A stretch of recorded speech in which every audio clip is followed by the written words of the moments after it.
Bonjour, actualité des noms de domaine comme tous les vendredis. Première info dans les faits marquants, l'ancien cofondateur de Pirate Bay, qui était un site de téléchargement illégaux, un site scandinave avec des films, des logiciels, etc. Très controversé parce qu'il défendait soi-disant la liberté d'expression et voulait aider les gens contre les excès des majors de la musique, etc. Mais en fait, il gagnait quand même beaucoup d'argent et voilà, ce qu'il faisait était complètement illégal. Donc cet ancien cofondateur a demandé à ouvrir un registraire agréé auprès de l'ICANN. Et la réponse que lui a donnée l'ICANN, alors on n'a que les infos que lui donne, hein, Peter Sunde, sont négatives en gros parce qu'on n'aime pas voilà, ce qu'il a fait, ses penchants politiques et son manque d'éthique et de morale.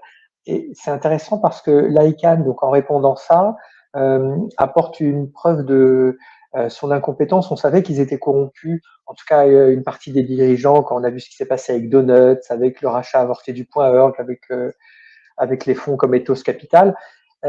Donc il n'y a pas que la corruption, il y a aussi l'incompétence. Parce que clairement, euh, refuser pour des motifs moraux ou ce qu'on veut la candidature de quelqu'un d'aussi sulfureux, ça peut se comprendre.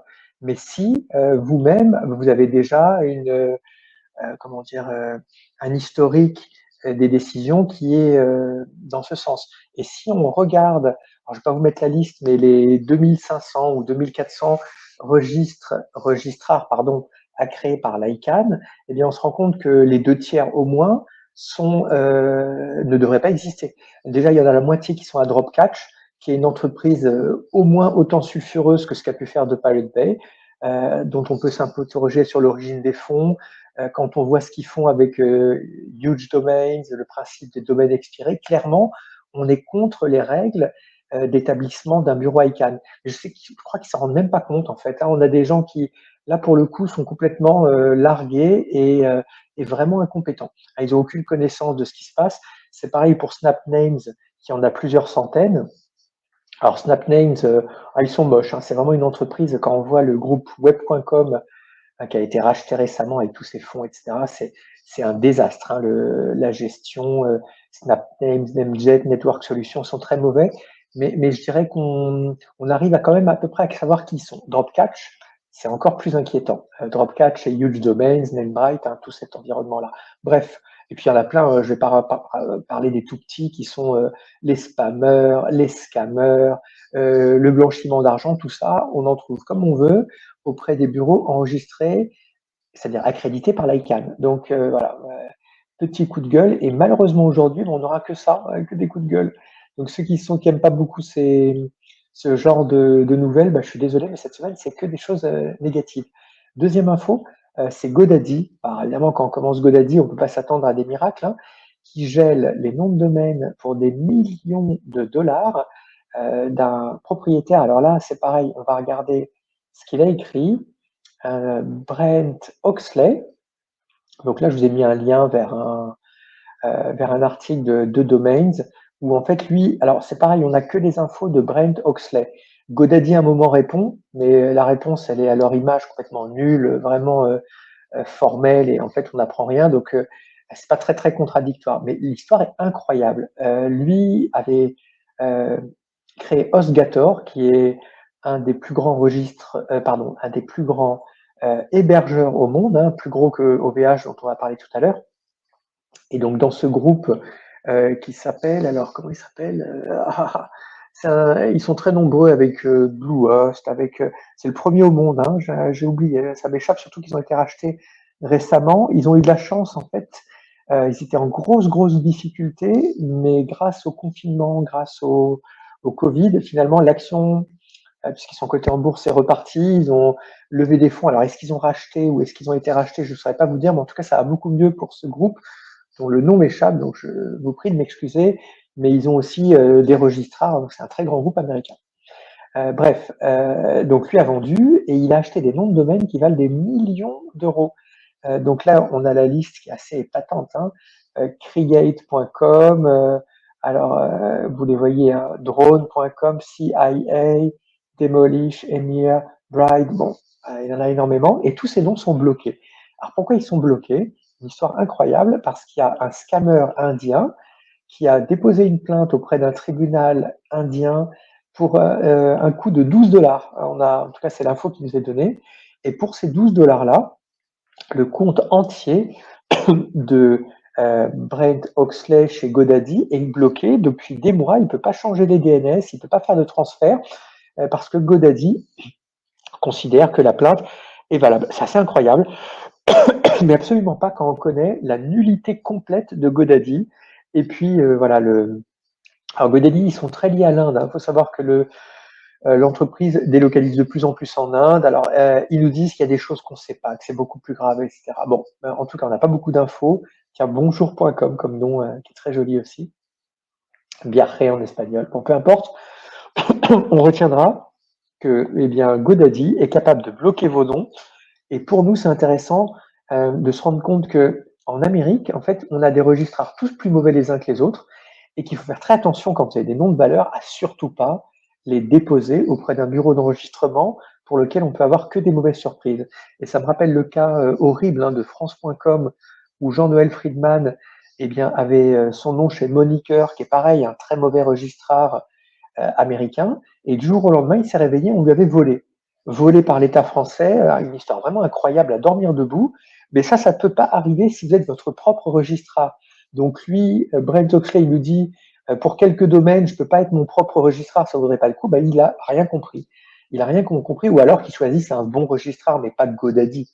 Donc ça, c'est quelque chose d'assez récurrent vers les Américains qui ont un énorme retard. C'était les leaders, c'était les meilleurs pendant très longtemps. Et les choses tournent, et aujourd'hui, c'est les plus mauvais. Donc ça ne pourrait pas arriver si vous êtes avec un registrar de qualité, ou si vous êtes votre propre registrar ICANN. GoDaddy, Dropcatch, il en a 1200. Vous pouvez en avoir un quand vous êtes quelqu'un d'aussi important que Brent Oxley. Dernière info dans les faits marquants, elle est ici. OVH envisage d'entrer en bourse. Alors en fait, là pour le coup, c'est une bonne nouvelle. Parce que j'ai dit que c'était des mauvaises nouvelles. Non, c'est une bonne nouvelle. Pourquoi c'est une bonne nouvelle? Parce que il faut savoir que OVH vient d'annoncer ça. On va voir le tweet d'Octave Klaba. Alors, assez étonnant, il y a 2 jours, alors pour vous un peu plus, le 8 mars, donc 3 jours, 4 jours maintenant, Octave Klaba, eh bien, il avait été très méprisant envers d'ailleurs quelqu'un qu'on connaît bien, qui est le gestionnaire du registre Point Alsace, qui avait en plus cité une info Boursorama en disant voilà, OVH se prépare à rentrer en bourse, c'est une excellente nouvelle. Et Octave Klaba a dit oui, n'importe quoi. Regardez le tweet, c'est très méprisant, très mal placé. Et un mois plus tard, en fait, il avoue que si, finalement, voilà, il a décidé maintenant qu'ils vont essayer de rentrer en bourse. Alors pourquoi c'est une bonne nouvelle pour nous? Et là, je veux faire court, mais je peux pas.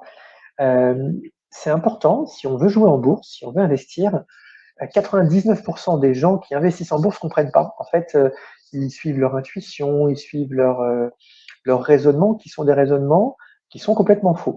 En gros, on veut investir dans une action en bourse parce qu'on pense qu'elle est bonne, et si elle est bonne, elle va augmenter. En fait, pas du tout. Ce qui est important, c'est le cours actuel. Il peut y avoir des actions qui sont à des cours élevés, et même si l'entreprise est bonne, comme le cours est élevé, il n'y a pas de raison qu'il monte davantage. Ce qui est important, c'est de voir la différence entre les anticipations qu'on a du marché et ce qui va se passer, ou la réalité. Et en général, c'est impossible de battre le marché, que ce soit avec des bonnes ou des mauvaises actions, parce que toutes les infos que vous avez, vous, le marché les a, et à moins d'avoir des infos d'initiés, eh bien, les anticipations, les infos, tout ça est contenu dans le cours d'aujourd'hui. Donc les gens qui achètent du Tesla parce qu'Elon Musk, soi-disant, c'est un génie, c'est juste n'importe quoi. Bon, on va pas rentrer dans le détail de ce sujet, mais pourquoi ça nous intéresse? C'est parce que le cas d'OVH, il est très rare. C'est que les anticipations du marché sont fausses. Pourquoi? Parce que les investisseurs, les médias, les institutionnels connaissent pas OVH. Ils n'ont jamais fait un transfert de nom de domaine chez OVH. Ils n'ont jamais contacté le service support qui met une semaine avant de répondre à un troll parce que c'est un désastre OVH. Et eux ne le savent pas. Donc la chance qu'on a, c'est que OVH finalement a une réputation relativement correcte. Et s'ils entrent en bourse, eh bien, il faudra du temps pour que tous ces gens-là se rendent compte que le cloud ou Xavier Niel qui parle des GAFAO, imaginez Google, Amazon, Facebook, Apple, OVH. Xavier Niel, qui raconte n'importe quoi. Il compare des entreprises qui valent, tenez-vous bien, hein, 1000 milliards de dollars avec une entreprise comme OVH. On verra si elle vaut 1 milliard, 2 milliards, mais une entreprise qui est d'une taille très faible, en tout cas à l'échelle mondiale, et qui n'a que du storytelling avec son cloud et compagnie. En fait, OVH, ils sont complètement nuls. Bref, ça, on s'en rendra compte. Donc, ce que je vous conseille, c'est d'acheter sur les marchés à terme OVH, mais plutôt à la vente. Vendre OVH et vous rachetez ensuite, ou alors vous achetez ce qu'on appelle des puts. C'est des options, mais des options qui vont prendre de la valeur lorsque le cours va baisser. Donc merci OVH de rentrer en bourse, en tout cas d'avoir annoncé ça, parce que c'est un bon moyen de faire des plus-values intéressantes. Vous voyez, j'ai pas été négatif pour tout aujourd'hui. Alors, malheureusement, OVH n'est pas sûr qu'ils vont rentrer en bourse. Alors pourquoi? Parce qu'il y a hier, 2 jours plutôt, bien, il y a eu un énorme incendie, je pense que ça n'a pas échappé à grand monde, hein, un énorme incendie dans un des data centers. Alors, ils en ont beaucoup, hein, mais il suffit qu'il y ait un data center, en l'occurrence celui de Strasbourg, enfin, un immeuble qui prenne feu pour que tout s'arrête, il n'y a plus un site qui marche, enfin, tout est interconnecté. On peut comprendre que c'est compliqué, service de mail, tous les services, donc c'est la cata chez OVH, et on en parle pas mal. On verra comment ils vont s'en sortir parce que il y a beaucoup de gens qui n'ont pas fait de backup. C'est très dangereux hein, de faire confiance à son hébergeur. C'est possible que alors là, les sites sont inactifs, vous perdez beaucoup d'argent, en tout cas lorsque vous étiez hébergé dans les serveurs qui ont pris feu, dans les data centers qui ont pris feu. Mais le plus grave, c'est que beaucoup de gens n'ont pas de sauvegarde. Ils disent, bah, moi j'ai les sauvegardes de mon hébergeur. Est-ce que OVH sera prêt à fournir des sauvegardes? On va écouter Octave Klaba. Donc, je vous ai mis la vidéo. Faut savoir qu'il est polonais, hein, Octave Klaba. Il parle très bien français. Ah ouais, bon, il est un peu fatigué. Hein. Bon, c'est quelqu'un qui a été gravement malade aussi. Hein. Bon, Octave Klaba, il est tout jeune, hein, Octave Klaba a une quarantaine d'années. Mais voilà, là, il nous explique ce qui se passe. La communication a un peu tardé. Et puis ils sont pas bons, quoi. Hein. Donc voilà, le serveur qui prend feu, enfin le data center qui prend feu, on verra les résultats de l'enquête, mais il y a déjà eu une énorme panne il y a 2 ans, tout était bloqué, les vols de données, le support dont on a parlé, vraiment OVH, aïe aïe aïe quoi. Bon, bref, j'espère qu'ils m'écoutent pas, hein, ils aiment pas. Moi, j'ai rien contre les gens qui travaillent chez OVH et je ferais certainement pas mieux si j'étais à leur place. Hein, c'est juste que l'entreprise a beaucoup grandi. Elle est passée d'une entreprise de geeks. En fait, ils n'ont jamais été bons, mais ils ont occupé le terrain. C'est ça qui a eu leur force. En fait, ils comprenaient rien à la stratégie d'entreprise, aux obligations juridiques. Ils ont été très geeks dans l'action. Ils ont occupé le terrain. Ils ont grossi. Ils sont allés à l'international. Enfin, en dépit de tout ce que la logique voudrait qu'on fasse. Et bravo à eux, ils ont grossi. Par contre, maintenant, il y a des milliers de personnes, hein, peut-être 3000, et il n'y a plus rien qui marche. Hein. C'est très difficile d'avoir une entreprise d'une certaine taille. Et puis OVH, bon, voilà, l'histoire est complètement terminée. Revenons à la newsletter. Donc la vidéo, vous pouvez l'écouter. Alors, je ne vous ai pas mis les noms de domaines disponibles, je suis désolé, mais comme je l'ai dit, c'est tous les 15 jours maintenant, ça me prend un temps fou. Et puis voilà, donc je ne me moque pas de vous, je continue à les stocker, mais là, je n'ai pas pu le faire cette semaine, mais c'est normal, c'est vendredi prochain. Donc il nous reste quand même 2 petites choses à lire, à voir. Là, vous avez l'AFNIC qui sort une étude annuelle. Donc, qu'est-ce qui s'est passé en 2020? Donc, vous pouvez la regarder. Elle, comme toujours, les documents de l'AFNIC, on ne se moque pas de nous, hein, ou donc beaucoup de pages avec des schémas. Donc, je sais que personne les lit. Hein. Il y aura c'est ce format-là. On est un peu ancienne école. Hein. Moi, je suis comme ça aussi, hein, et je trouve que c'est super. Il y a peut-être moi que Enfin, moi, j'adore, surtout que c'est Loïc Damilaville en général qui fait ça, hein, parce que même si le niveau est très bon à l'AFNIC, bon, je pense qu'il n'y a que lui qui a cette expertise vraiment profonde du marché. Alors, les autres sont bons aussi, mais bon, c'est quand même sans doute le meilleur en France. Donc voilà, vous pouvez lire, moi je ne vais pas lire, hein, parce que voilà, tout ça je connais déjà. Et puis, le sujet, il est intéressant sans plus, quoi. Il a été repris par Les Échos et je l'ai mis dans la newsletter. Alors Les Échos, on les félicite. Les noms de domaine à l'honneur dans Les Échos. C'est quand même de plus en plus les noms de domaine qu'on retrouve dans les médias, dans des événements. Voilà, on se rend compte qu'il y a vraiment un attrait pour les noms de domaine. Mais l'article, il est hallucinant. Je vous recommande vraiment de le lire. Regardez, sans exagérer, hein, vous demandez à je sais pas, un ado de 13 ans, il va voir la faute, quoi. Mais bon, les Échos, c'est pas signé. Regardez l'article. Internet, le nombre de sites en .fr progresse avec le Covid. Très bien. Le nombre de sites Internet a progressé de 7%. Très bien. Donc au nombre de 3 millions. Puis il vous explique qu'il y a 3 millions de sites en .fr. En fait, ils font pas la différence entre des sites et des noms de domaine. C'est ahurissant. Il y avait 3,67 millions de sites. Non, non, monsieur le stagiaire, on publie par les Échos, c'est même pas signé. En fait, c'est des gens qui savent rien, qui ont absolument aucune compréhension de ce qu'ils peuvent écrire, puisqu'ils nous parlent des sites, alors que ce sont des noms de domaine enregistrés. Alors peut-être qu'il n'y a que moi que ça choque, mais c'est pas du tout pareil, hein. Quand on enregistre un nom de domaine, c'est pas nécessairement pour faire un site. Ça peut être à des fins défensives très souvent. Ça peut être pour un projet futur. Ça peut être pour des emails. Ça peut être absolument pour comment dire, pour de la spéculation. Il y a beaucoup de domaineurs qui enregistrent plein de noms de domaine, qui les trouvent sympas, et c'est pour ça que je donne ma liste, qui sont des noms qu'ils ont enregistrés pour les revendre. Mais clairement, si je suis pas capable de faire une différence entre un site et un nom de domaine, bah, je fais pas un article là-dessus, monsieur les Échos, hein. Voilà, le bon article qui sert à rien. Alors, évidemment, dans l'étude de la FNIC, il n'y a pas ça, ce serait une étude de qualité et intéressante.